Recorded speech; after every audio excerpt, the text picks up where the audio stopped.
free win, like last year. Techies is rough. It's TI5s. Yeah, Wait, I was. Did they pick last year? Did it? Oh yeah, Wings picked it. They did Techies and like Pudge and stuff. They were just messing around on the main stage. Upper bracket. Did they win the game? No, they got crushed. It was like the one game they lost, the finals. Yeah. It's always so funny to see how things that felt completely overpowered and confusing initially, yeah, no big deal. Seems straightforward now. And oh, just got the magical updates in my ears that the game is now ready to go. It is going to be Cloud9 going up against Team Empire. It will be a best of one. We'll find out after this match the second team to be eliminated, who will be advancing forward to face Evil Genius. Cloud9 versus Team Empire is starting right now.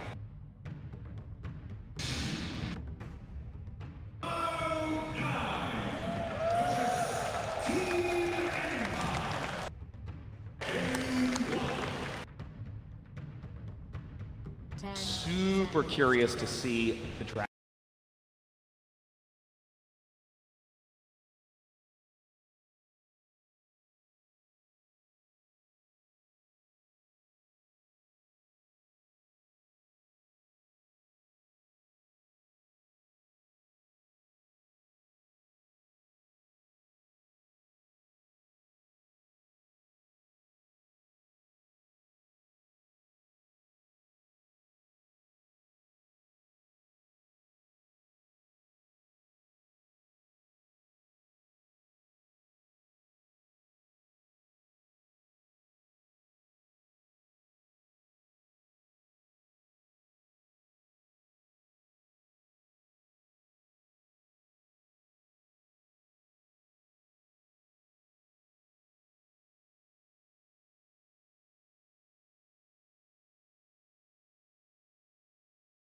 Well.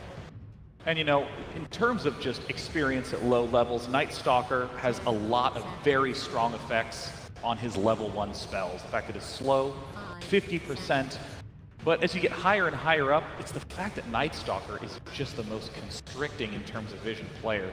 And also, he has 1800 range at night. That's very, very rare. A lot of the patches have reduced most of the heroes to be standardized at 800 at nighttime. He has 1800 all the time during night. And it's very hard when we're observing games and seeing from a spectator point of view. But again, if you're a player and you're playing against Night Stalker, the game is completely different. It shrinks the map when he casts Darkness. Greatly reduces Bat Rider's job initiating, blink, finding that opportune lasso. Very, very difficult.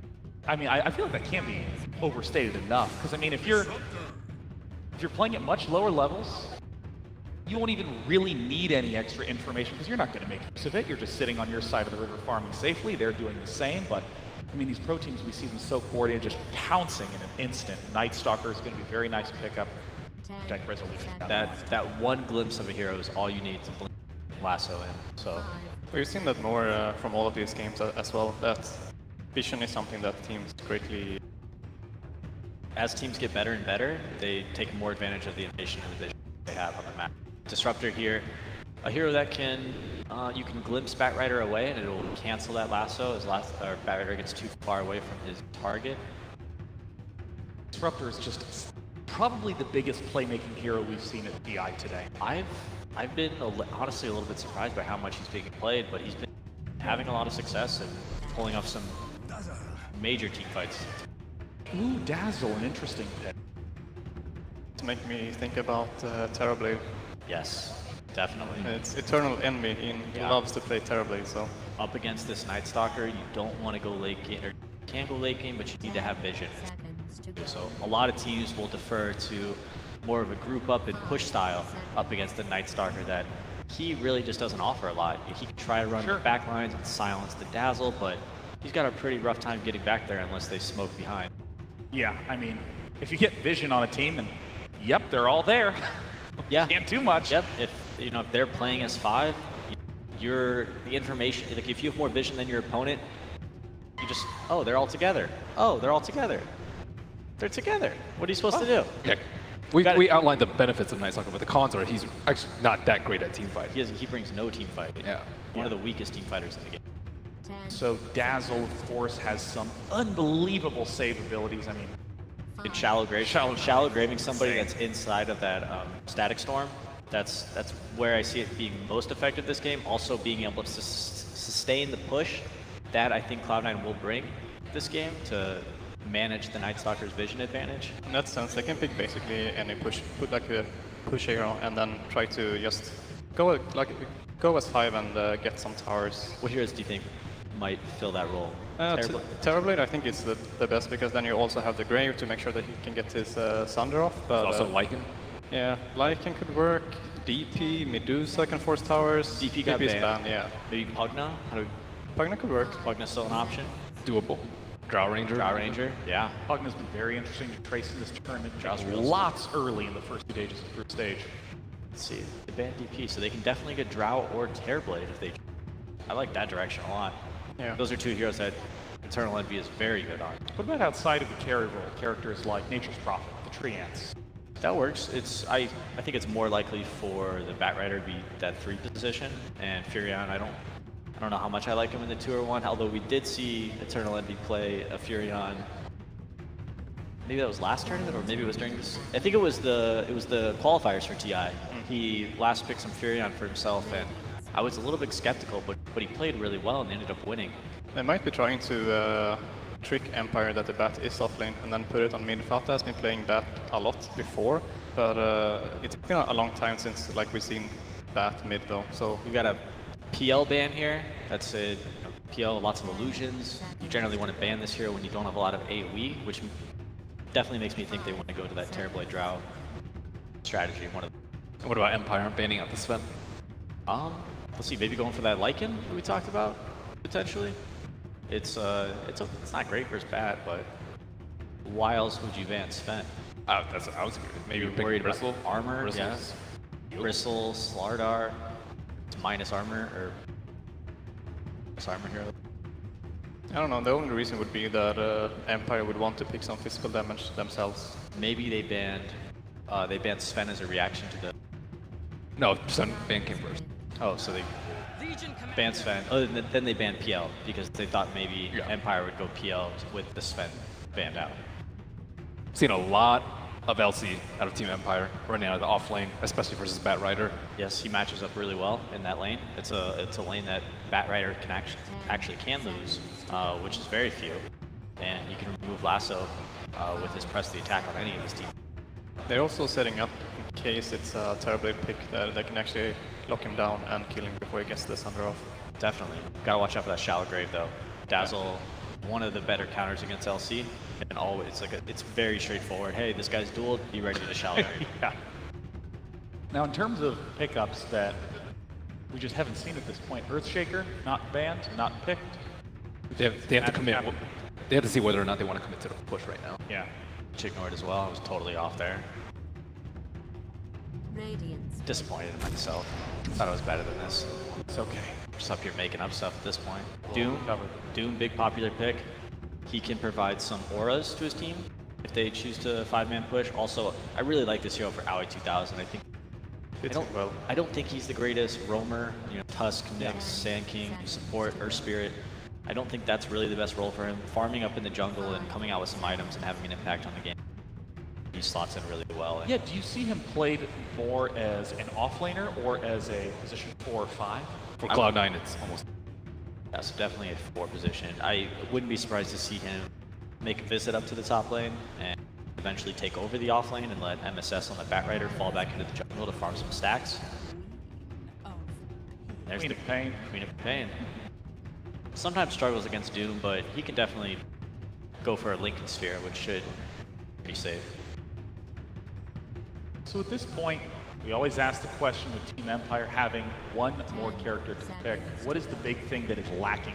Is it first they really need to see what Cloud9 does with these picks before they can even make an evaluation? Or are you looking at this lineup for Team Empire and seeing clear weaknesses? Well, you can't pick there you save resolutions here for later. You can't pick an AM because you'll get pushed down very early on with either Lycan or Drow Ranger. There's too many heroes to ban out. They're definitely pushing. I think that saving resolutions for last and they can go a more early game carry, even Terrorblade themselves if they'd like, in case they are worried about Cloud9 fighting early, and then they can go later and later with the ANT Major Morphling, depending on how greedy Cloud9's. So my concern with Empire's draft at the moment is that the only D push they really have is the Legion Commander, and he's also the person that wants dispelling the lasso from whoever Batrider decides to choose. So if he comes up to defend the towers, it's very likely that Batrider is going to lasso him. So with Resolution's hero last, they either need some hero that can team fight, or I don't know, I think they need some more team fight. I think they might go for the team fight since they have Disruptor as well, which already is quite good team fight. And Queen of Pain, of course, as well, with her ultimate. Is it possible to see a Naga carry from Resolution? Unlikely. I like it here. It's a good setup for the Static Storm from Disruptor, but you can safely push out lanes without actually being there. I think he's not going to be able to come online as fast. Yeah, I would be concerned with that as well. What other team fight carries or options for Alchemist. I think could come online early enough to deal with the push. Pretty good versus Doom. Decent versus Bat. Doesn't care too much about getting lassoed. And there's some nice space that can be created with Night Stalker, Legion, picking off players in mid-game. Resolution hasn't played it too. Cloud9's looking pretty solid here. C9's got a ban and then a pick here, and then Empire will have the last pick for Resolution. I think their ability could fit them well, but it's not a hero that Resolution plays as much, right? Definitely not. Could have a Jackie Bow. Maybe Looks like it. Pugna, all in push. Or Necropos. More sustain and 10 fight. That could work. Droused. Drow could still work as well. 5 seconds. I'd be Think about Terrorblade as a pick. definitely an option. I don't see anything wrong with it. It's just that Legion can clear all of these illusions with one nuke early on in the game. What do we got? Arc Warden. There it is. Baby. That pesky, annoying hero. Arc Warden is super annoying. Can summon a clone of himself, cast all sorts of juicy spells that deal some nice burst damage, but he has very bad mobility, so. This is a hero that is very good at prolonging games, which we have agreed that is the Cloud9 style. Make it crazy. Let's get that game up to 2 hours and see if they're still playing sane. They do have Doom though, so as much as the game keeps getting longer and longer, then he's gonna get more and more farm. Void for Resolution. Okay, team fight. They want to fight, yeah. Yep, they're gonna combat these pushes whenever that Chronosphere's up. Look for the early game team fights at these tier 1 towers. So really the story of these drafts is Cloud9 going push heavy in Team Empire, looking to do some conquering in team fights. I cannot wait for this match to get started because the draft is looking very different than what we've seen today. So casters, take it away for Cloud9 versus Team Empire. You know, there is an air of destiny when it comes to this series. Both teams come out the group stage with a result 6-10. This game was meant to begin at 6:10 p.m.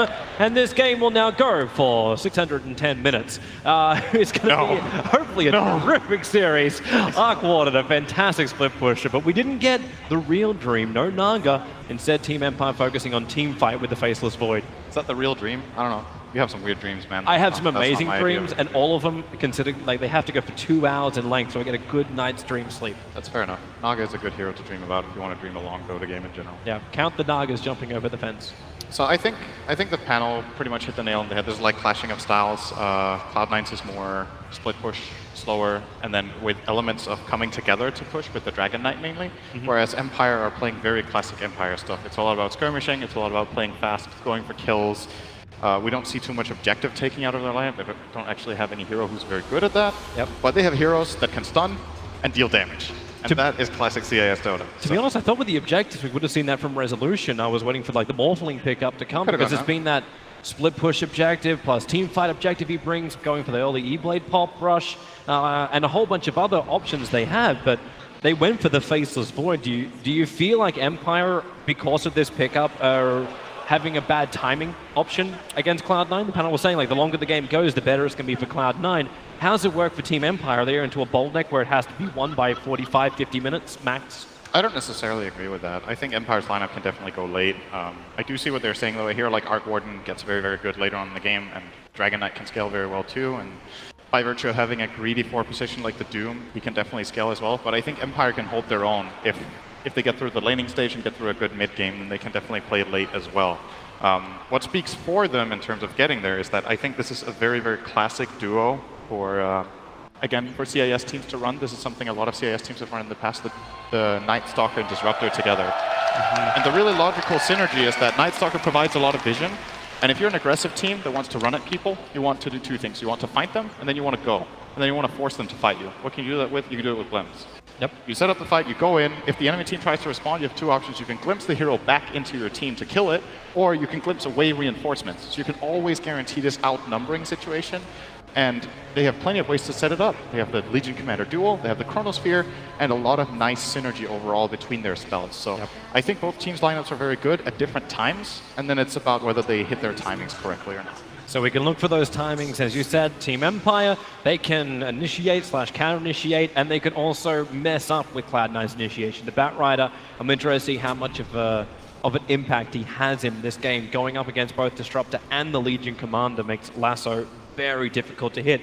But MSS was also the big victory offlaner of Cloud9. One of the big reasons they got a win in the last couple of days of the group stage was his big 5-man Dream Coil and 5-man Silence on Puck.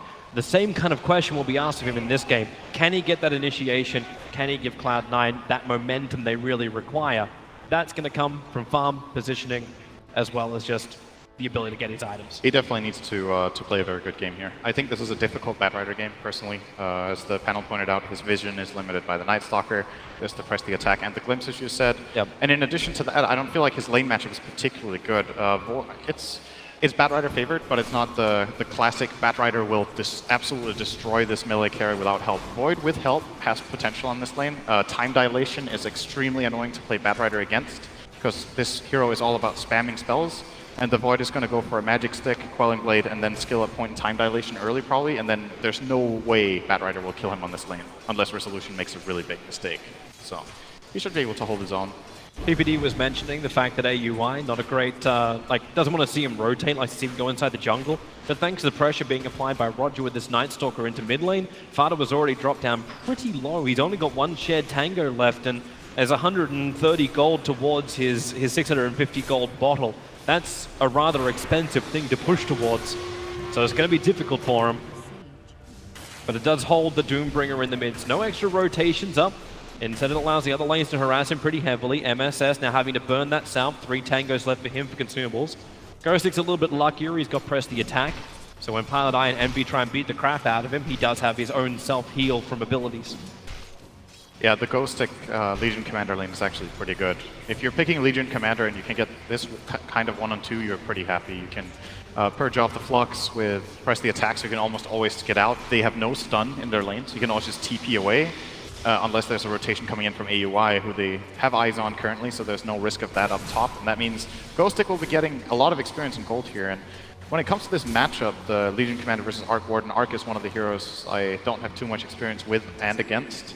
But one of Arc's weaknesses in lane is that he has pretty mediocre attack damage and very low armor and mobility. Oh, Roger. So Legion can take advantage. He could be in trouble. Infernal Blaze just coming off cooldown now for AUI, so gets the stun, gets the slow. The Stomp, however, did not connect. He turns to go for the Void, but so slow thanks to the 3 points of Sticky Napalm, and MSS taunts his way to first blood. This is one of the things PPD mentioned as well. Combining Batrider and Doom together can put a lot of pressure early on. Both heroes hit, I want to say, their first spike. It may be a bit too early to say that for those heroes, but when both heroes are level 2, you have a lot of kill potential. Infernal Blade or Scorched Earth together with the level 2 Batrider Napalm plus Firefly is very easy to connect, and it kills with on heroes without mobility. Definitely helps when Roger also goes to invade the Dire side of the river to steal the bounty runes. This allowed them with their Observer Ward to understand that no one else was nearby, so Cloud9 able to 100% know they can get away with that kill. This gives really good start to MSS, even though he's having a hard time having stacks to steal. Opochka's not getting involved in that at all. Ghostic, they're waiting for the press the attack. The Wraith comes up too late, so easy run away for the Legion Commander. But MSS under pressure. Roger trying to use his wings to block the Manta Ray. MSS will get up the hill. There is another Void coming off cooldown now. There is no glimpse for the Disruptor, however. So unable to grab MSS and pull him back into a more, well, advantageous position for Team Empire. And he's also getting a full creep wave. This is very nice for MSS, actually. He kept 2 supports busy. Still going to get the full experience from this unless Disruptor really annoys him with this pull. This is actually a pretty nice play coming out from Imposhka here, forcing the creep wave to fight this stack, and it's a lot harder for Bad Rider to get CS, and he won't be able to kill any of these creeps. Especially considering like the damage right now, that Lizard does more than MSS does. And then they can't even get the runes. Roger's able to take the Invis rune from the bottom. Ghostix backed off the top lane after the early pressure. Just trying to farm up. Pylai die thanks to that Observer Ward. He understands how low he is. Only 1 point up on Poison Attack, but having AUI there to help out. Ghostix is in a world of hurt. Goes down. And nice rotations. AUI involved in 100% of the kills so far, but small sample size, it being only 2. Yep. He gets to steal a nice creep here, though. He ends up devouring the Golem, Shard Golem, which is a pretty powerful spell for Doom, since Doom has mana problems early on, so most of the active spells he actually can't afford to use very well, but Hurl Boulder is free. So a 30-second cooldown for a very nice stun, and then if you die, because someone thought that would be funny, he actually splits into 2 small Doomlings, and they each also have that shard ability, so you can do a lot of damage by actually dying. It's because we thought it would be balanced in. That's the balance is the word. I mean, it makes sense. He eats the Golem and gets its ability. And therefore you have to become 2 little Doomlings. Yep. Fada just getting Shadow Striked and screamed up. FN has gone for the 1-1-3 build, so not a lot of points in harassment. Makes sense when you're going up against a DK with that level 2 Dragon Blood, not to mention Stick Charge regeneration to work with. And FN seems to be having a very good grip on this lane. He's almost a full level ahead of the Dragon Knight. I don't think this is this quad favorite of a matchup if it's in isolation, but with both Night Stalker and Doom having been involved, it can go a bit both ways. But FN, I believe, is coming out a bit further ahead here than was expected. So that's very good for Team Empire for their mid lane. Yeah, that's fantastic for all the lanes when you look at it. It's been a big role. Okay, well, first stun, there is nothing to follow up from AUI. Instead, it's actually Roger to rotate in, and they're going to just silence him and just push him back. Scorched Earth means that AUI will survive. But it's the aggressive wards. There's 2 Observer wards that's being committed to watch MSS closely. Really, Fada underneath the tower. He's got so much regeneration. This kill is very difficult with rotation in from Dazzle. It's not going to help. FN's able to grab that DD rune from the top river and regen. Empire are definitely happy with this. They got a Dazzle TP that I think was unnecessary, but they were worried that FN could go for that kill on Fata. So force a TP, force some rotation and movement. That gives more space top to Ghostix. Should be getting his level 6 very early this game, actually. Is he trying to snipe the courier here, Roger? He was looking for it. He knows something's around, but the courier isn't going to play that game. It's also very hard to kill for Night Stalker without phase boots. I think he needs to hit it 3 or 4 times. So if they're paying just a little bit of attention, they should be able to fly it away from him. Nice Obs Warden to go up on top. Gives Pylon and AUI the vision advantage to fight the top lane. Ghostix hiding in the only place he can, but when Envy throws in the race, hiding in the trees. They're going to throw a secondary one. Is there a TP support to come in? Radiant have already scanned, but it was too late. Pylai and AUI were further west. These races continue to connect on the mark. There's so many heroes up on top because remember, you're doubling the Envy. Not to mention, while all this is going on, Resolution arrives for the big Chronosphere. He's caught Pylai die. They're going for the Arc Ward, and it's Eternal Envy they're going to bring down. This one is not a fake one. Pylai will manage to retreat. Doesn't have that level in the shallow graves, unable to save him. But while that happened, the courier was sniped by the Night Stalker between the tier 2 and tier 3 tower, and it was holding the bottle of Fata. It was slowed up because the bottle was empty.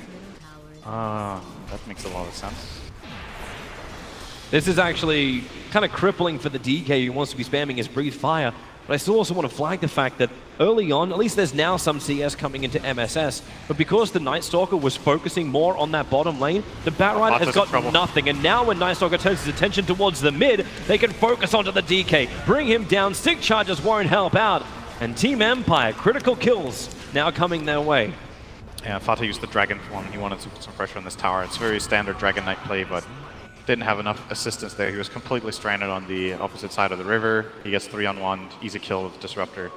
In many situations there, the Dragon Knight will be able to disengage by just being tanky, having raindrop maybe, maybe some treads or whatever. But right now he's not very farmed on the Dragon Knight, and the Glimpse is very annoying to deal with in these situations. Now it's day though, so now the Cloud9 get to chill a little bit and probably get some of the farm that they really want.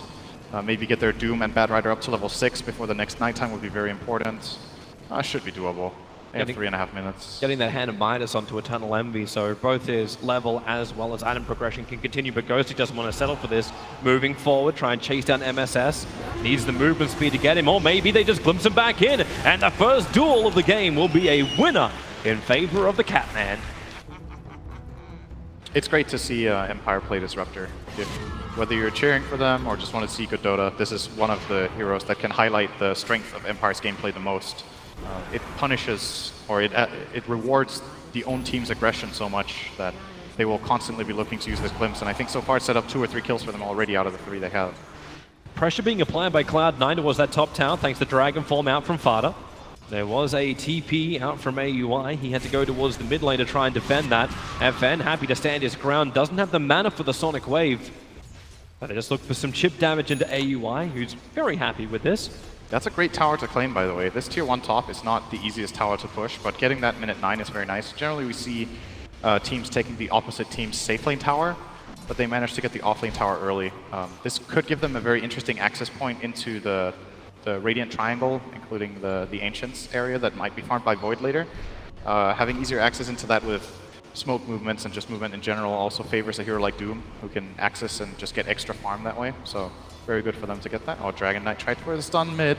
FN with the quick blink. The old Dragon Knight stun was connected there, but now it's a very, very fast projectile. FN quick on the button there. Sonica's Queen of Pain is normally the one that takes time when she turns to blink. But right now, thanks to her survival, finished up the full Veil of Discord, so amplification going to start arriving for Team Empire. That's a beautiful thing for Maposhka as he rapidly approaches his level 6. Team Empire beating that bottom tower down that will give the gold they're looking for, but Eternal Envy here with Eternal Envy to defend the bottom tower. But this is all just buying time now. You've still got Chronosphere up from Team Empire. They're still going to feel fairly confident to fight while this is up. The question mark is going to be, where do you get your return if you're Team Empire? Envy, can you keep just grouping up here as Cloud9, taking tower after tower? Is there a point where Team Empire want to try and fight before Blink Dagger is up on Legion, which is taking some time? I think if they're in position and they have those spells ready, they can definitely defend. They have some decent spells to nuke out with, especially the Overwhelming Odds is powerful. If they find any sort of decent Chronosphere, they have more than enough damage to throw in there between Overwhelming Odds, Queen of Pain spells, and the Static Storm. Disruptor just got the Tome now, so Static Storm is available for Miposhka. They might sacrifice this tower because it's very difficult to defend, but it actually looks like Empire wants to fight this. They're smoking, but MSS in the right neighborhood. Then again, Itzy. Chrono is feared up. There's no follow-up straight away apart from putting the wall down from Maposhka, holding MSS in position. The one charge is allowing him to stay alive just that little bit longer. The tower's taking some damage, but now Team Empire move forward. They want to kill right now. All they have is a fake Eternal Envy. They don't want that, but then again, it's so bloody hard to kill off and gives you almost nothing for your commitment. So Cloud9 get the big rotation out, big ultimates, while Fada's been chipping away at the mid tower. Maposhka is here. It's a level 3 glimpse. He's down out of range of Fada. He got pinged out. I think Bad Rider either read the TP or got a glimpse of him through the tree line, out of Dragon Knight's vision in mid. Yeah, I think Cloud9 did a good job. They're just disengaging. You know, you send out Bad Rider to scout. All right, he broke a smoke. He got killed. If you stick around there, you lose heroes to glimpse. Disruptor held both his Glimpse and Static Storm still, I believe, for that kill. So, and now you get the 12-minute hand of Midas over on Eternal Envy. It's pretty good timing. Not too bad when you also buy the Equivalent and the Wand. Yeah, and he has a death. So that's I think this is pretty much par for the course. MSS, here's a nice little target for you, catching out Roger. Again, trying to contest that 12-minute bounty rune in the safest area on Cloud9's jungle. Gets the Observer Ward down as well. Not certain if that was scattered out by Cloud9. But they'll know when the Ancients don't spawn. We're going to keep looking for opportunities. Look towards bottom lane. There's your opportunity. AUI's got Doom. He tries to. Brings the sword up, but time walk away. Resolution gets away to safety easily. I think that nerf to Doom was one of the things that made the hero fall out of favor quite a lot. Doom used to have a faster cast point, and now that it takes longer to cast, that's when heroes like Faceless Void, who used to be hard countered by Doom, actually have a fighting chance now to react. I believe the cast time got about doubled or something like that, so you actually can react here, and you see Resolution. If that was a fast cast, they get that kill. So you can take advantage of coming out of fog mainly with Doom if you cast it from the tree line like that. But AUI ran into the vision of the Void, and it just needs a simple time walk, and he's totally fine. Well, Team Empire right now getting farm on the hero they want to get it on, which is Ghostic, get him closer towards that Blink Dagger. Maposhka, at the moment, is also running defense. After the scan behind the Tier 1 tower on top, they also understand that Cloud9 is not defending this tower yet. Or if they are, they're not doing it from on top of the tower. The Obs and Sentry scout that out, and in fact AUI scouts out the Obs and Sentry. Perfect time for a counter ward, allowing MSS and AUI to move to the top lane. Empire can't really go for this kill on the Doom. They don't have enough in the tank. Now they do. More heroes coming in. Oh, Glems, yeah, you've got that Veil of Discord and the Sonic Wave available. They'll commit the duel. And that's an extra +10, so 20 in total for Ghostic. It's going to cost them a mid tower. Maybe if they can get top tower, they're okay with this, but trading a tier 4, That's the real Eternal Envy. He's still up there. Silenced up, Roger falls down from the sky, but now they just beat into him. Sonic Wave, FN is not mucking around. You can say goodbye to the Arc Warden. He's the highest, well, was the highest net worth on Cloud9. And Resolution, some decent damage to the bottom towers, also forcing rotation from Cloud9. And Empire should get this tower. So that means they got the position 1, position 4, and then trade a tower. I think they're totally fine with that. They are playing against Dragon Knight, so it's very natural to lose some map control early on. It's hard to always defend your towers if the Dragon Knight uses the Dragon Form at the right time when you don't have TPs to defend, or if the lineup just favors the Dragon Knight. Being 1 tower behind minute 15 is totally okay for Empire. They're still getting a good farm, and Envy at the end of the day just really out of position in this play, standing behind a tier 1 completely alone with no allies against a Night Stalker. It's generally not a recipe for something that is not a disaster. I don't know where I was going. Yeah, I'm not certain either. But either way, Lincoln Sphere. Resolution was rapidly approaching and just finished up his ultimate orb. This is a nice little counter to the effect the Batrider will give. Also potential enabler for Ghostic, who just completed his Blink Dagger. So hard to disable him if you want to give him the Lincolns to jump in and fight. Multiple options either way.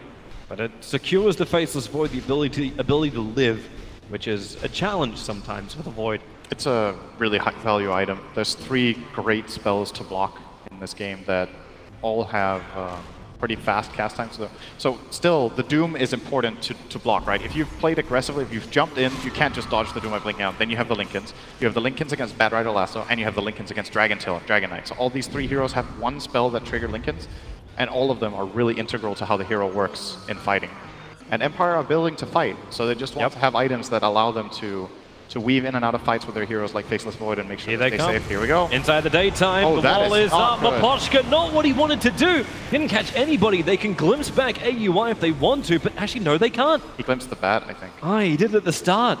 Trying to stop the initiation from Cloud9, and then blowing everything from Disruptor. I think they just weren't expecting them to Chrono Resolution just on the tip. Fada locked in for position for the moment. FN doesn't have Sonic Wave. 3 seconds on cooldown. Fada has to just stick around for the moment, but now all the rest of Cloud9, they have arrived to the fight. Roger putting himself in front of the Red Bull. That is one hell of a flag that Cloud9 does not chase up the hill to the Radiant Ancients. That was one of the most ambitious Chronos I think I've seen the whole tournament. I'm not sure how that was supposed to land them a kill. It was on a Dragon Knight on the opposite end of the Chrono, next to his tier 1 tower with teammates. Maybe he was just trying to force TPs in a reaction from Cloud9. If that's what he was trying to do, it was mission accomplished. Pretty much the whole team showed up and they didn't lose any heroes. But in order for Empire to find kills on Dragon Knight like that, they need the Chrono to be closer to his own team so everyone can come in and cast their spells, ideally right on the edge so they can even duel him out of it. And maybe most importantly, they need to have an idea where Dazzle is. He can always save. That's part of the really big strength of the hero, is that shallow grave. Against this type of lineup, it's very good. The other side of things is as well, you have the initiation from Ghostic. Doesn't work that well with Chronosphere, but they need the burst damage. FN didn't have mana for Sonic Wave. Yeah, they didn't have Sonic Wave, they didn't have Static Storm. Yep. I think if Cloud9 didn't come in to help, I'm actually not even sure if Dragon Knight would have died. Maybe if one hero helped him, that would have been enough to deter that aggression. Just the dazzle there, and they would have been scared. But it's the best of one situation you're in. You know, if you have one horrible fight, you're going to lose that momentum that you need to have on the Cloud9 lineup. And sometimes it also pushes you to go for over-aggressive moves because you just want to get something done. You feel like if I get this good kill, it's going to propel us in the right direction. Finding a kill on the Dragon Knight with the Chronosphere is totally worth it. He doesn't need to land multi-hero Chronos, they just need to kill the right hero. And Dragon Knight is definitely the primary target together with Arc Warden. Still, that didn't work, and that's really good news for Cloud9, because that means they can take this bottom tier 2 tower for free. When Chrono is on cooldown, I think Cloud9's line is just flat out stronger right now, so Empire has to yield that Yeah, they have no choice. They've been working on this T1 tower mid for a very long time. Yep. And Fada's actually going to TP back in to try and defend this. Thanks to the Obs and Sentry down for Cloud9. They understand any attack that will come from the north. For the moment, Empire will not be obliging. In fact, they're all backing up. No smokes currently on anybody. In fact, Resolution still looking for the teamfight item. He's going for Blink Dagger after having that Lincoln Sphere now. MSS would love to have a crack at him. Only got drums, no Blink Dagger. Legion Commander is nearby, but underneath the Observer Ward, they know it's too far away. That Lincoln Sphere triggers. That was the Doom that actually burnt it. Then trying to get the lasso on him. That was an optimistic fight as well from C9. Yeah, they were not going to kill him anyway. And now FN having a haste rune, moves over, MSS, drum charge or not, the duel is out. Everyone will come in to help out. 5 heroes from Empire, just to be the death watchers of MSS. Well, PPD was talking about Envy being the guy who makes weird things happen. So far, he's been playing pretty stable, and everyone else is doing weird stuff. No. This is the different type of Envy. Envy, when he plays these hard farmers, you've got to wait 40 minutes before the EE factor kicks in. I guess so. You're only 19 minutes in. Give it time. But I don't know if they didn't see he had Lincolns, but they had like 15 seconds on both heroes to click him and check his inventory. Oh, he's showed himself in the lane for the last minute and a half. And if they wanted to doom him into lasso, so doom to break Lincolns and then lasso, there was no one else there. They couldn't kill him. It wasn't even close. I suppose that's one way to trigger Lincoln Sphere. Just send Eternal Envy's illusion at him. That's one way to do it. They have ways of breaking Lincolns. It's not only these key spells. They can also Poison Touch, but that's really hard to do because Dazzle will generally be standing in a very defensive position. The spell doesn't have that good cast range, but in theory, that could do it as well. When it comes to Cloud9, it's worth highlighting that even though that play failed, it's not that common to see Dragon Knight at the top of the net worth. And Fata is getting very farmed. Now he's farming a triple or a quad ancient stack. That's something Dragon Knight can also do. And we generally talk about this here. You know, he can knock down some tier 1 towers. He starts the push. This hero can carry. It gets really strong later. Some of the talents that Dragon Knight has got since 7.0 are pretty incredible. He gets this very high XP gain on level 15 if he wants. The plus 40%. 40% there. He can take 40 damage, which helps him a lot. His splash damage, the 25 talents are both incredible. 75 move speed or 12 armor and 12 regen. Makes him a very, very formidable late game carry, actually. And this mid, Eternal Envy. Empire's been working on that for a while, and he's going to deny the tier 1 tower. Resolution still wants to fight, but there's just no one to fight. In fact, he's now changed up his mind for the Blink Dagger. Had enough of that. He's actually looking at a Shadow Blade. That's good. That was an item I thought we were going to see multiple of in this game. If you're playing against Art Warden, what you want to do is you want to catch him off guard when he's split pushing. He can't only split push with his clone because then he gets underfarmed. The real hero has to go on farm as well. And Shadow Blades on both the Legion Commander and the Void later on will make this split push type of game that Cloud9 will inevitably want to play a lot harder to perform. You want to play the vision game. Right now, Empire is looking at Cloud9, and Cloud9 can't look back. Their eyes are just too short-sighted. They're pushing bottom. It's okay. That they are. They've been doing this for a while. They've been trying to bait out with AUI in the lane, then MSS waiting for the blink. But FN's on his way down. And I think this is something Cloud9 identified in the draft. Like, look at their lineup. They can't push towers. So when Empire are grouping up to try to take a fight or to push or whatever, Cloud9 can just avoid them. He's found MSS, jumps in, starts off with a duel. They got the damage required to kill MSS off, or do they? Eternal Envy is Boy in the bubble and now Boy in the grave. He's actually alive. MSS turns in to keep the fight going. Disruptor will be picked off. You can say goodbye to Ghostic and Night Stalker. Revealed from the weave, the stun cannot reach in time. That was a sick magnetic field from Envy. Really nice timing on that, catching it just on the edge, so MSS stays alive. They come in for the grave and counterplay very, very well there. So Cloud9 getting 2 kills, and again, it's this weird game, right, where Empire have the vision advantage, and they can pick the fights that they want to take, more or less, if they present themselves. Well, they've presented one as the Doombringer, AUI, that's Eternal Envy, trying to help him out in the bottom lane again. The bubbles arrive.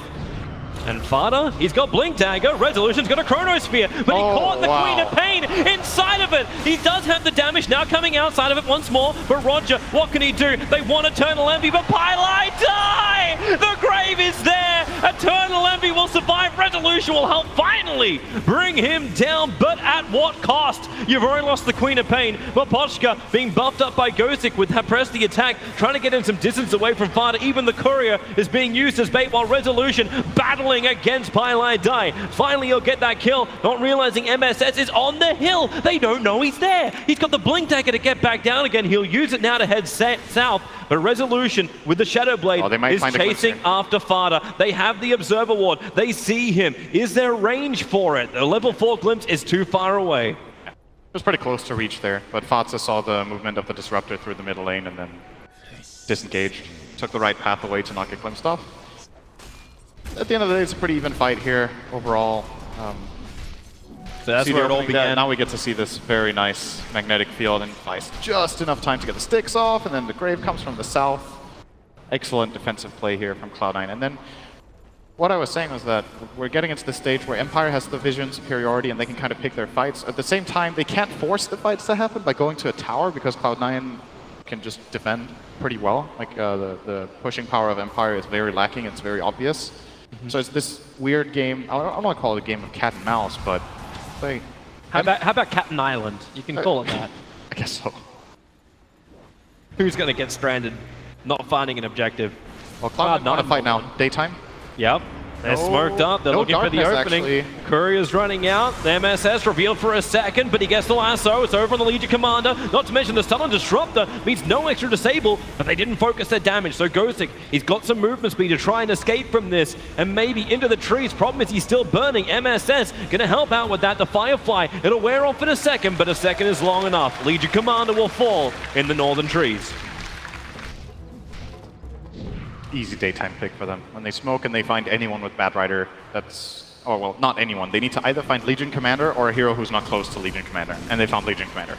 And the counterplay is pretty difficult. Technically, there could have been a glimpse from Disruptor, but that very nice coordination with the Dragon Knight Dragon Tailing him right away enabled Cloud9 to pick up those 2 kills pretty easily.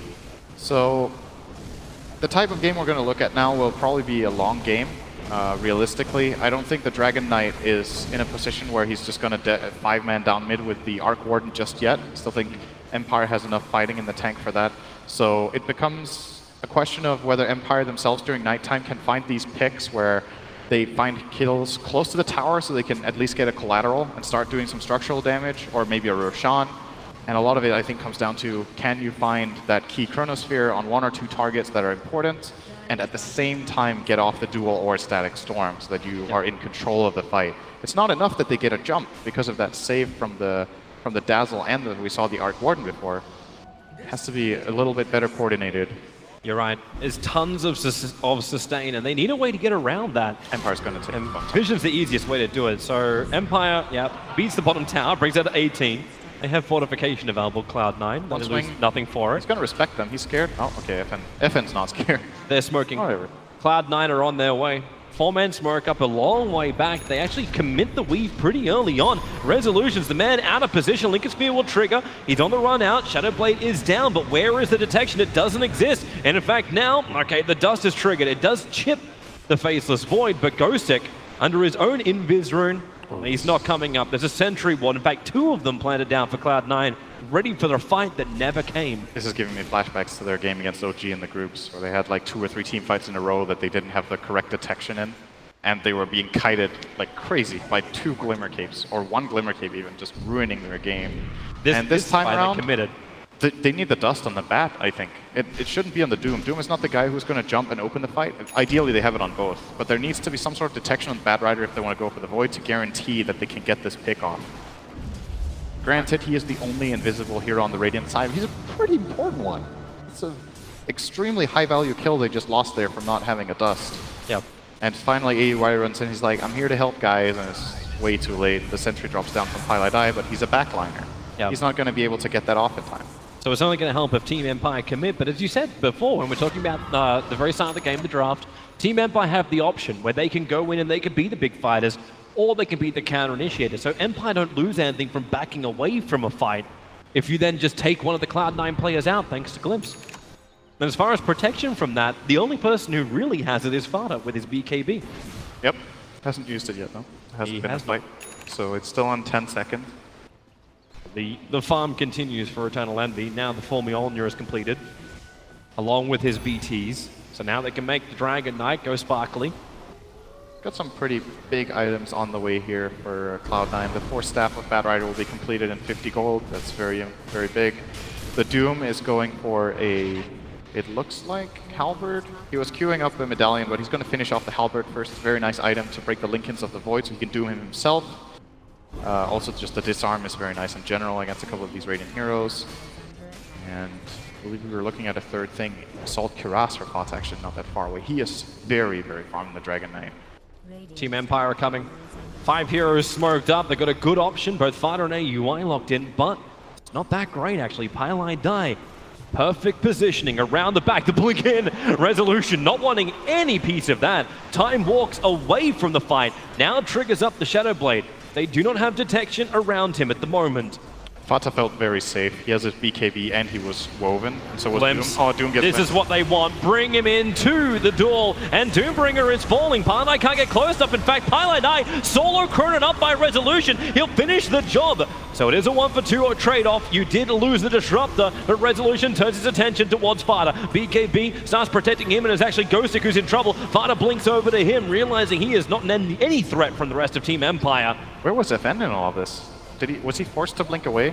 Because they opened on the Doom and got that guy isolated, and they chronoed the Dazzle to try to prevent him from getting Grave off. So they got those 2 picks early and lost their Disruptor, and I'm just wondering what was keeping the Queen of Pain so far away. You'll Scepter onto Fata, they're bringing in extra help. He doesn't have his BKB, he's got 17 one-charges. Envy gonna put down the protection bubble. Resolution wants to come in, Time Dilation is gonna help out with that one. Firefly, however, so much damage, but so is the Sonic Wave. FN, they end Fata's killing spree and blinks away. Queen of Pain will survive to get a double kill onto MSS, but the fight's not done yet. AUI TPing over towards the Shrine, but then a glimpse back, Eternal Envy locking him in. The electronic wall, but Pylai die, gives him a secondary life. That Dazzle Grave on the money, and they are still going to retreat. No extra glimpse. Cloud9 will get out, and so will Team Empire. I wonder if we're going to see the Queen of Pain pick up an Orchid, just having enough of this Grave to guarantee it. He can use the Yules aggressively on the Dazzle as well, but I think he wants to hold on to it for more defensive purposes a lot of the time. So here comes the glimpse. So they get him glimpsed over. The Queen of Pain finishes off this kill. And now the Dragon Knight jumps in. Chrono on the Dazzles. Dazzle's gonna die. And the Queen of Pain is just holding on to her spells. Blinks down for a Dazzle who's already dead. And now moves over to the Dragon Knight. Kind of has to run away. So didn't get too much out of FN in this fight. Could have maybe gone for some secondary or tertiary heroes instead of the Dragon Knight, who's like the impossible kill. And it ends up being, I believe, that was just a 2-for-2 at that time. Yep. But that's also then okay for FN. The fact he held onto the Sonic Wave, that second fight he had it would later. not have gone the way of Team Empire if he didn't have that. So understandable. He blinks for the hero kill. Maybe didn't realize that Resolution was so far into Pylai die. And now Team Empire grouping up around the top. Chrono's back off cooldown. They don't have Sonic Wave for 37 seconds, but they're going to add pressure to the top tower. Arc Warden. Well, it's not the real one. It's just another copy of Eternal Envy who can still piss off. He'll get glimpsed down to the bottom lane. Interesting that that one doesn't get killed by Glimpse, actually. I think that's the only illusion in the game that doesn't get, but it's a clone, I suppose. But every other illusion gets one-shot by Glimpse. Night Stalker's doing some scouting work, seeing that Cloud9 is moving over. They don't have an Observer Ward aggressively over there. It's only a sentry, but Empire get what they want. They beat down the tower. Now they're retreating back out. Resolution still looking for another item before the next fight. He's actually going to go for Manta style. He's still got his 7 charges on his Diffusal Blade.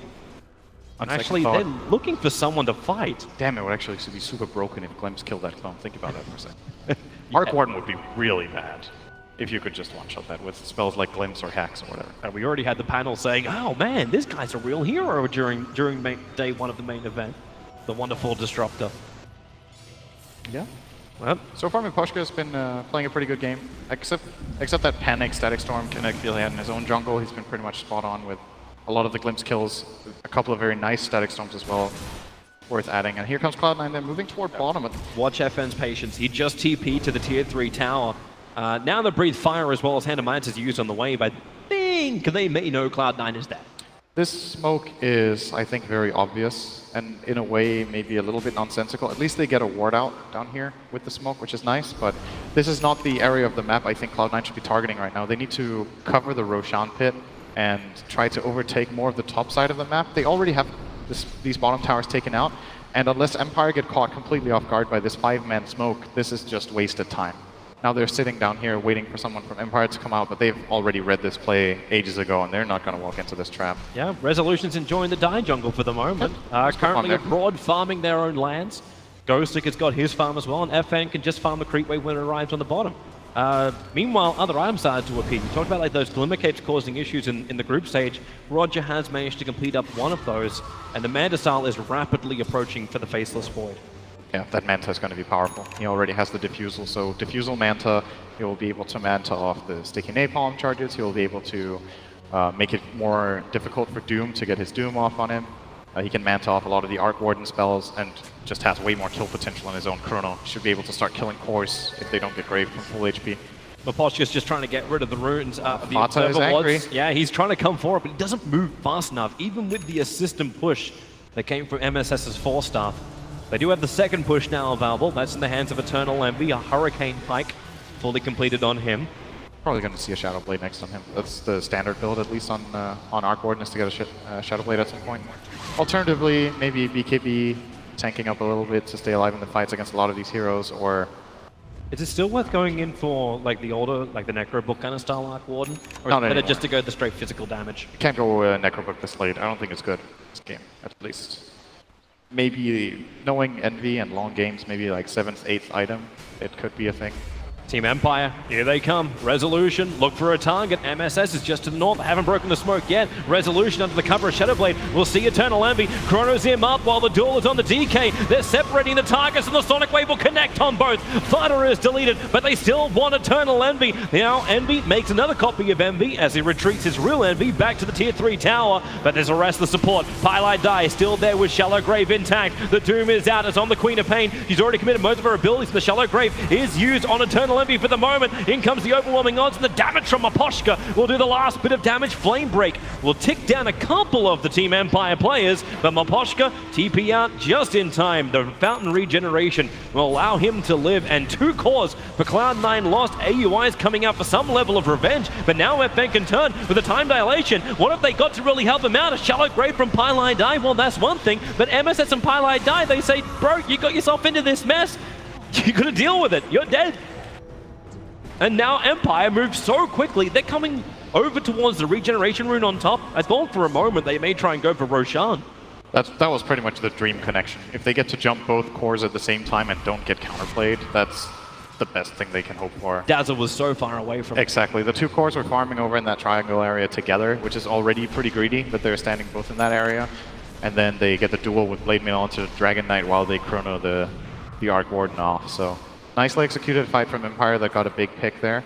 They still can't they can't get any objectives based on it though, because their waves are pushed in, but it's a lot of gold in their pockets, and they're starting to progress towards some really big items. With the Orchid completed and Queen, she's going to look toward the AC. The BKB for Ghostic is very, very close. Great item against Arc Warden, who doesn't really have any good solutions to it if you find the right duel. And even the Disruptor is closing in on Aghanim Scepter. Oh boy. Like, if Maposhka finishes that, then Cloud9 have got more problems than I think they can currently deal with. Unless they can get the initiation, but that's the one thing for the AUI cannot give them. He went for the Halberd to start with. There's no invis slide in and then get that Doom off. It's not Cloud9 who was setting the terms of the fight, and this was another problem we were flagging early on in the game. MSS, he just can't get the space, and it's not because it's not his own fault. It's just the fact that his hero just doesn't work well against Team Empire. Even if he gets the initiation, it probably won't achieve anything. So all he can do is just grab a hero in the middle of the fight and hope that enough of his cores are not controlled that they can kill it off. Yeah, it's not easy. Really not easy playing Bat this game. I think he's done a pretty admirable job, but they haven't really been able to find the fights that they want. Especially the Doom has seemed very underwhelming to me personally in this game. He had the good first blood that he found together with Batrider, and since then AOI has been pretty quiet. And his farm isn't even that good, because they have other heroes that are claiming so much. The Dragon Knight and the Arc Warden really need to farm up a lot of the map, so AOI doesn't get to scale as much. They even have the Batrider on split push duty a lot of the time with Firefly. There's only so many creeps on the map. You can't mine a gold mine that's empty. They're going to try and smoke up by the looks of it, but then again, Empire making their intentions rather well known. Heading in through the top, still no one's taken Roshan yet. Thanks to Eternal Envy. This is the second version of him, pushing bottom lane. Team Empire may want to come back. Mjolnir effect. Yeah, here comes the Queen of Pain. They're coming back to defend from a clone. That's Arc Warden for you. Yeah. It's not what Team Empire want to really have. They just finished up the Mana Style on Resolution. They just got that BKB on the Legion Commander. And they understand that, like, C9 have some really good high ground defense. They can just bubble the entire rampway if they want to. Empire can't push. No. That's just the state of the game, and that's how it's going to be for a long time. I'm still, it's very uncharacteristic for a Dota game to not have a Roshan kill 40 minutes in. Yep. That is very unusual. Oh, that TP, Envy, you know it's going to be a clone. He's not going to risk himself like that. Well, still nice, 180 gold, some XP. And alright, that's enough for them to want to go Roche, because now they know there's no Arc Warden clone, which is actually a really big deal. Now Arc Warden is about half as strong for the next 15 seconds. It's on the other side of the map, and Cloud9 are not really showing any intention to go there. Okay, now they are. They're weaving up, they have a smoke on Pi, but they're not using it. And they actually have no idea this is happening. And because that weave is being used defensively, there's no way they can scout out Roshan. There's no way they can actually start removing that armor from Team Empire and allow some of their physical damage to connect. In fact, there's actually Fada getting voided up. Miposhka going to glimpse him back. The wall is there. He has the BKBs. They're not going to commit much more until Resolution gets the perfect Chronosphere. It got Arc Warden as well. The Shallow Grave. It got to reach the Dragon Knight, but Pylai Die Ghostic finds his position, gets the duel on him. They can bring down the clone as well. Eternal Envy is gone. And where is the extra hunt? MSS has already gone home. The Radiant Courier was sniped off in the middle of all of that shenanigan. I think Pata needs to realize he's not immortal, even though he's farmed on the Dragon Knight. That was one of those moments where you're like, I don't really want to BKB a glimpse, but they're coming in. They weren't ready to fight back. That's a very big kill. He maybe has to buy back here, which is a very big expense 40 minutes in. Eternal Envy starts making clones again, and Team Empire have to once more back out. But then Arc Warden had an ability, and then you're fine. And that was the moral of the story, boys and girls. Yeah. They hold, but that's still very big kills for Empire. Getting the first Roshan also very nice for them. That was the first one, right? It had, yes, that was no cheese. So that was the first. I mean, that's a silver lining for Cloud9, but ultimately they're losing a lot of control. They've not really touched an objective, I think, for 15 minutes, more or less. They're just farming, trying to split push, but they're not finding anything to really progress them in the game. And they're so close together as well. Like, you want to feel the momentum of the game. All you have to do is look at the experience graph. The fact that you've moved from the advantage that was sort of in favor of Cloud9, but it's just skyrocketed up for Team Empire. The gold graph doesn't tell you as much of a story. You know the graph is swinging up, but there's still a lot of fun for Cloud9 to get. You're running a BT Arc Warden who can do shenanigans like this, killing off Miposhka, and no one can help Miposhka in this situation. This is just Arc Warden things. Yeah, he went for the BKB, so very nice item on Arc Warden, obviously, against this type of lineup. Makes him able to solo kill the Disruptor without getting glimpsed on either real or clone. But now the hero he killed, the hero he was probably trying to delay items on, the Aghanim Scepter arrived on It is available, yeah. So 41 minutes in, it's here. It's hard to actually stop him when he's got the plus 60 gold per minute from level 10. Eventually you're going to reach it. I'm starting to think about the mental game here, honestly. Empire have put themselves in a position when they can't really push very well, and then when it comes to high grounding, they're playing against Arc Warden. Are they going to get flashbacks to the group stage? Eventually, in that game against, who was it? They were playing IG Vitality, I think. The 120-minute defense with Invoker and Drow Ranger.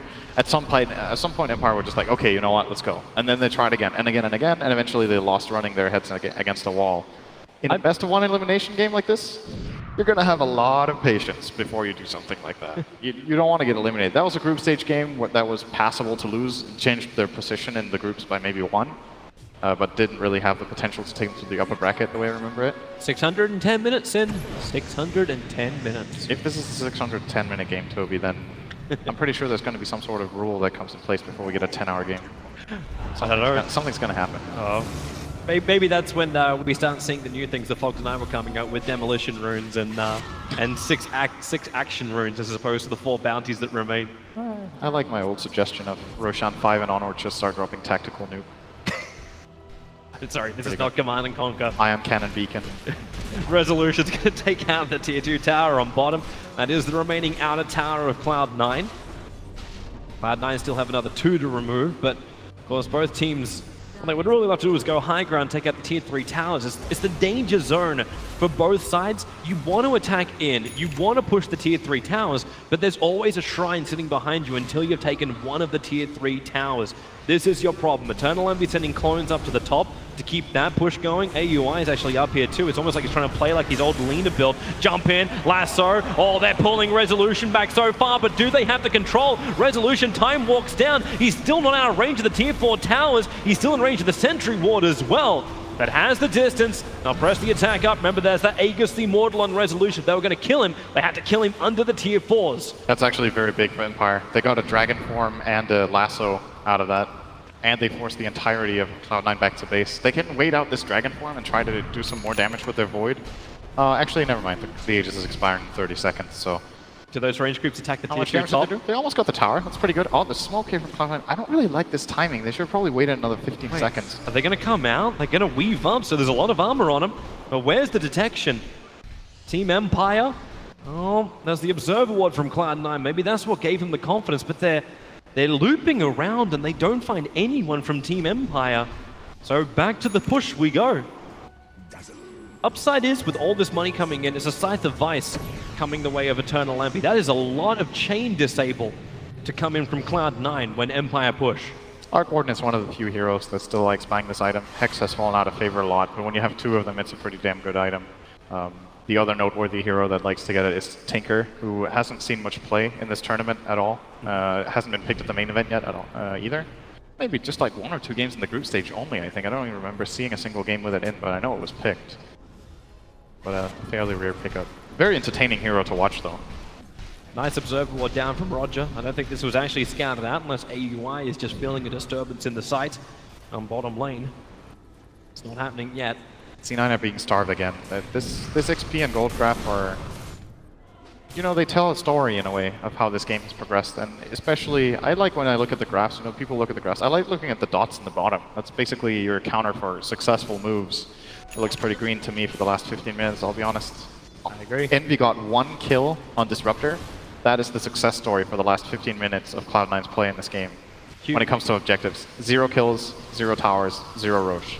Everything else is just push, push, push. And everything else is Empire making moves. Empire's moves are actually working, so they're gaining map control, and they're progressing in their lineup a lot more. We're going to end up in this awkward position maybe for Cloud9 where this Dazzle is going to be a walking Shallow Grave and Weave, and that's it. He won't have anything else to contribute. No Glimmer Cape, no Force Staff, no Lincolns. We've seen Dazzles get very rich sometimes and start getting items because they can push with Shadow Wave. Pilot Eye is really poor, man. And you look over at Empire's side, they're showing off items like Aghanim's Scepter.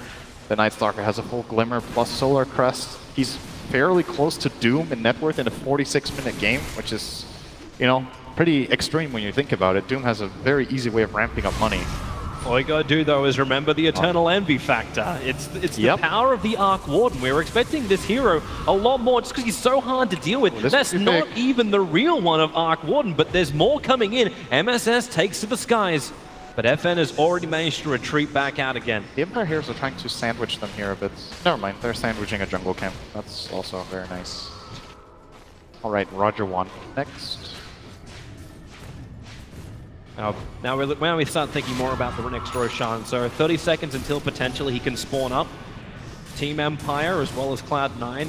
Observer Ward vision around this is negligible to actually nothing at all. All the Observer Wards Empire have put down is looking towards the bottom and the mid lane and the movement out from Cloud9. That's why that big box can be drawn out saying, hey, they're going to be in here because we saw him from the mid, we saw him from the bottom. There's a lot of confidence from Rezo here. 2 things. First of all, this movement pattern. Secondly, he bought a butter. He found the real Eternal Envy. He doesn't have buyback, man. He's chronoed him up. Eternal Envy's in trouble with Scythe Defiance. Does he get off in time? Pylite Die will be there for the Shallow Grave. They'll throw down the Storm, but it doesn't actually control up AUI. MSS instead onto Resolution, broken free by the press. The attack, Doombringer dueled up. Does he have enough damage? I don't believe so. In fact, the Doom is regenerating. 1 charges as well, but it's the damage done inside the base. Cloud9 having to buy back an Eternal Envy. MSS will pop to FN's Orchid. And Cloud9 are falling like flies inside their own bait, and this allows Team Empire to push in. Eternal Envy will attempt the defense. Fada in close, let that Dragon Knight do the work up against the Night Stalker, but they don't have the detection. They don't see anybody, but they have the side device. Resolution picked up for the moment. MSS trying to do the damage with a Firefly, can't stay close enough. But they will hold their bottom racks, but Team Empire got what they wanted. They breached in, now they can take care of the shrines. Not to mention the economical disadvantage for Cloud9, having to buy back both the Arc Warden and the Bat Rider to defend that racks. That was a 10k minute. They just made a 10k minute happen. They were 3k ahead, I think, before that play. We can check in 1 minute and then we'll see if the graph goes vertical or not. It's one of those really high risk, high reward plays from Rezo. So he buys his butterfly, he doesn't have buyback, he silver edges in behind, has a pretty good read on where Cloud9's heroes are, and he finds the Arc Warden. If you want to find Arc at this stage of the game, you need to be a bit more creative with where you look. So he checked right outside the tier 3, found the kill, and set up his team for a really great fight. We're going to see it here. So he's really deep behind enemy lines right now, completely alone. But he's expecting Cloud9 are not going to be in position for this. There's no way they're going to think I'm going to go here. And they really weren't. They tried to actually envelop from the south, and it then just became a massive cluster fight. Some abilities not really triggering off. Legion was isolated as well, but Resolution was free to do whatever the hell he wanted. And not to mention that, FN. Yep, FN came in and cleaned up the Arc Warden kill. The Grave was very nice there from Pylai, but the mobility of Co-op allowed her to connect, get that kill. Now they got a second Roshan, so that's Aegis and Cheese. You know what, Toby, this game might actually not end up being that long. Now they have built some really significant advantages. 20k on the gold. Cloud9 are going to struggle to leave their base out of just fear, getting caught by this void. I still want to see what happens when Cloud9 get the fight that they're looking for, which they haven't got. Like, they weren't in position for that last fight because they were scrambling back. It was a fight which they were never expecting Empire to cut between where they were and their base. It just wasn't what they wanted. From a prepared position, if they build in the bunkers, you're meant to be better soldiers from prepared positions. Team Empire are just, well, they're hit and run. I would have a lot more faith in Cloud9 if they had something to protect their Dazzle. The issue is that when the Queen of Pain has this Aegis of the Immortal, she can actually just blink the Dazzle, Bloodthorn him, and try to kill him. And Cloud9 have to respond by protecting their Dazzle, else they have no one to protect the rest of the lineup. They've got to stop this melee racks from going down. They may not feel like they have enough. The clone was already sent north, trying to push out the wave. Yeah, they're waiting for that. They're waiting for the... There's a Lincoln's triggering off, but a fresh one already on him. Fada, well, misses the breathe fire, blink away from FN, and here we go for round 3. The Orchid, actually the Bloodthorn, onto the DK, who gets dueled up, and the Sonic Wave, combining with the Chrono Shallow Grave, will still keep Fada alive. Eternal Envy's clone will not be so lucky. The Lasso pulling Maposhka further up. They're trying to stop his control factors, and the Doom is actually on Faceless Void, combining up with a little bit more damage from that Infernal Blade. Maybe they can kill off Resolution. The Glimpse will pull him away. MSS has to do the work. The last man, the front line, the Aegis Immortal, will now allow FN to come back to life. He blinks, he's going closer towards the Dire base. Meanwhile, MSS is finally brought down, but it's all about the man who's currently squatting in the home of Cloud9. FN for 925 gold. Eternal Envy will claim its scalp. What buybacks was that? That was only Dragon Knight? It was only DK. That's a pretty decent hold. They hold, the Aegis is gone. Did they expend the Cheese there as well? I think so. Cheese was also used? Yep, it was on Ghost Stick and it was expended. All right, so they used both. They do keep Resolution alive, which is very important. But I think what we saw in that fight was what I was talking about. If Dragon Knight doesn't have buyback there, the game probably ends. The Queen of Pain is just blinking to the backline, Bloodthorning the Dazzle, and then they chrono whoever they want and kill him. And the Dazzle is like in this hopeless position. He has nothing to fend for himself, and he can't stand so far back that the Queen can't blink him, because then he's not in range to Grave. It's one of those damn it if you do, damn it if you don't moments, and it's very, very difficult for him right now. Fortunately for them, they got rid of that attack for a while, so now they have like maybe 6 or 7 minutes before the next Roshan spawns. The question is, are they willing to contest that, or are they going to hope that they can hold with buybacks once again? Because I don't think they're going to hold without them. They're going to need buybacks every single fight that Empire push into them like this. All right, now they only have the Doom, even Dazzle short by 900 gold. AUI and Fada are on the front lines. Resolution Running seconds. around, actually takes his boots out of his infantry so he can use that fresh BKB. He's got jumps in. Where's your control? He's got it in spades. There to style out, time dilation. At least Envy's got the bubble available. So AUI, rather tanky. Resolution still looking for that DPS. You've got Dazzle, but the silence is perfect from Roger. He actually gets the silence off, so there's no shallow grave, and they'll actually get both of them down. MSS went for the drag, so at least there's something in return. Mapochka dies for the cause for the 2 hero kills.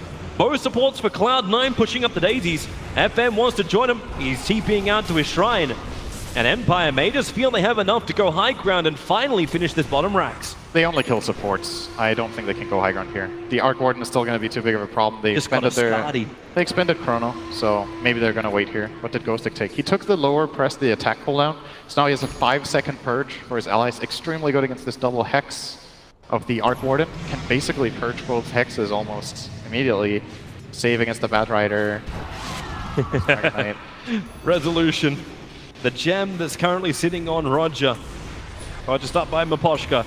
Able to scout out the fact there was a sentry wall, but Resolution just BKBs, beats into the melee racks. There's no fortification available, but the bubbles from Envy may just do the job. Resolution still wants to finish it. MSS waiting for the right time to blink in and lasso, but he hasn't found a good target.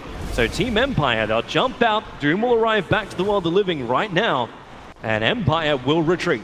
That's what Arc Warden can do with the 2 bubbles. You can stand inside one of them and hit the barracks, and then you can put another one on the opposite side that blocks. And if you are standing within one and the other one covers, you need to stand in both bubbles at the same time to hit the buildings they're protecting, and he couldn't. It was not possible the way they were placed. So nice defensive play from Envy to stall out once more. But where is the progress from Cloud9, man? There's not much good happening in the world of C9. They haven't really moved outside the base. It's the glory of Envy. That's all it really is. Pretty dead, I think. Maybe not. It's going to pike forward. Okay, Rezo can't be bothered. Actually, he wouldn't have killed it in time. But it's like if they don't find a way to move outside the base and take a fight out there, the inevitable thing is that Empire gets another Roche, and they're not struggling to defend against Envy split push. Yep. Because they have so many heroes that are really farmed. The Queen of Pain, no problem. Gonna take care of it. This is a Legion Commander with 4 or 5 items, no problem. Faceless Void, ultra farmed. Just gonna keep them contained, and they're playing against Night Stalker. It's so hard for them to get outside their base. Ghostic is on the hunt once more. He's underneath the Dire Obs and Sentries. Mapochka, I think MSS was looking at, but with Resolution coming under, he's just out of range of the Sentry. It's a fake Eternal Envy. He'll Hurricane Pike himself down. Looking just to chip away and slow down the Night Stalker. Getting the mid tower here with the Queen of Pain illusions. Oh, and FN's taking the top tower. So you're taking the mid tower with the Quap illusions while he attacks into the top tier 3. This is a good way of approaching sieging against Arc Warden. If you're far enough ahead so you can start splitting your resources out, hit 2 lanes at once, it's a lot harder for Arc. The tricky thing is that Arc Warden in most cases can actually kill the solo hero alone. Empire's heroes are pretty beefy, man. This the Queen of Pain is a hard kill. Is this the reason why they're going 2 Assault Cuirasses? Ghostic is buying one up right now, and FN already has one completely built. I'm not sure. I don't think that's the line of thought behind it. Either it's a mistake, or they both just want to tank up, and Ghostic feels like it's still a better item for him than the Shiva, which arguably Queen of Pain could have also bought for them. Yeah. Normally it is the Queen of Pain who is able to buy that, but at the timing that Empire wanted to push high ground, FN was the only one that could afford the Assault Cuirass. I think they have some margin for error here with the items anyway. It's like, you know, it's an efficiency thing. Sure, having 2 ACs is not ideal, but it's also not terrible. It's not like having 2 mechs where 1 mech doesn't work. It's just the aura that doesn't stack, but he still gets the 10 armor and 30 attack speed, so the item still has value. And if they're pushing 2 different lanes, it's very nice. FN's damage output's also increasing. I'm interested to see if he gets rid of his Eagle Scepter for this. And in fact, that's exactly what he does do. So he's trying to complete up the full Mjolnir. And he's only 300 gold away from doing it. It would expend his buyback, but it would be his. But considering he didn't bring out the recipe, probably leans us to saying he's not. He'll hold his buyback.